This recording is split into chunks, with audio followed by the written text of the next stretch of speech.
The story is told of a large man with a pleasant countenance walking along the streets of Lake Rice, Canada, carrying a sawhorse and a bucksaw. Quote, "That looks like a sober man. I think I'll hire him to cut some wood for me," said one of the town's more prosperous residents. "That's Joseph Scriven," said another man.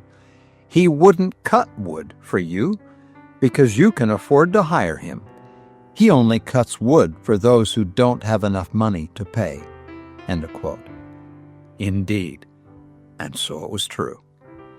Joseph Medlicott Scriven was known in the community as the Good Man.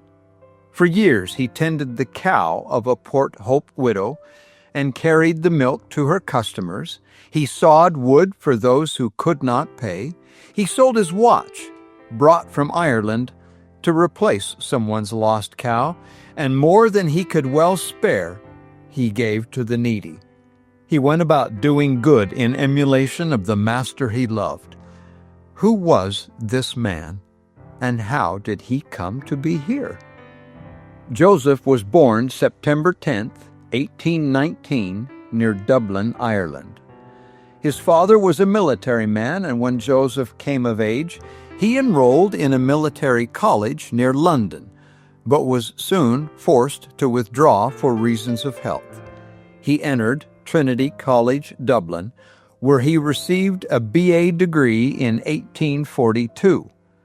While there, Joseph became engaged to the love of his life. But on the night before they were to be wed, she was thrown from her horse while crossing the River Bann and knocked unconscious. She drowned before Joseph could save her. Whether it was his grief or his newfound faith among the Plymouth Brethren, Joseph became a preacher and a wanderer. He emigrated to Canada, where he tutored children, preached, and ministered to the poor. By 1857, he was living near Port Hope, Ontario, Canada, and tutoring in the household of Robert Lamport Pengelly. It was while there that he met and fell in love with Pengelly's niece, Eliza Catherine Roach. They were engaged to be married when Eliza suddenly passed away of pneumonia. The sorrowful Joseph Scriven would not marry and lived out his days in Canada, pouring out his life, love, and service to all who needed him. He died in 1886 near Bewdley, Ontario, Canada. Monuments and memorials have been erected both in Ontario and Dublin to honor and remember Joseph Medlicott Scriven.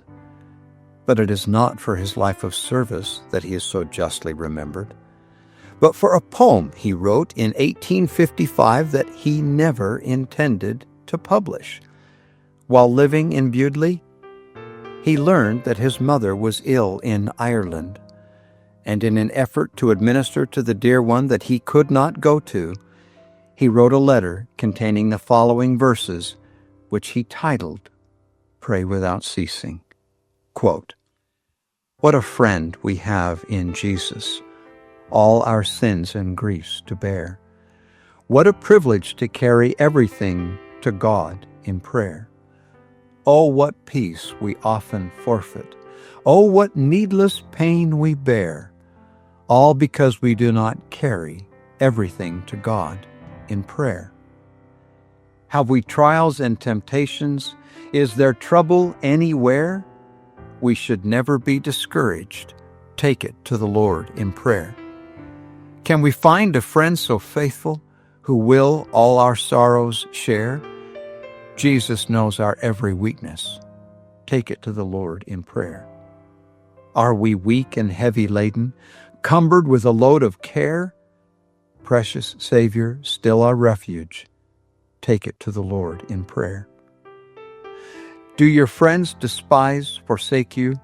Take it to the Lord in prayer. In his arms he'll take and shield you. You will find a solace there. Blessed Savior, thou hast promised, thou wilt all our burdens bear. May we ever, Lord, be bringing all to thee in earnest prayer. Soon, in glory bright, unclouded, there will be no need for prayer. Rapture, praise, and endless worship will be our sweet portion there.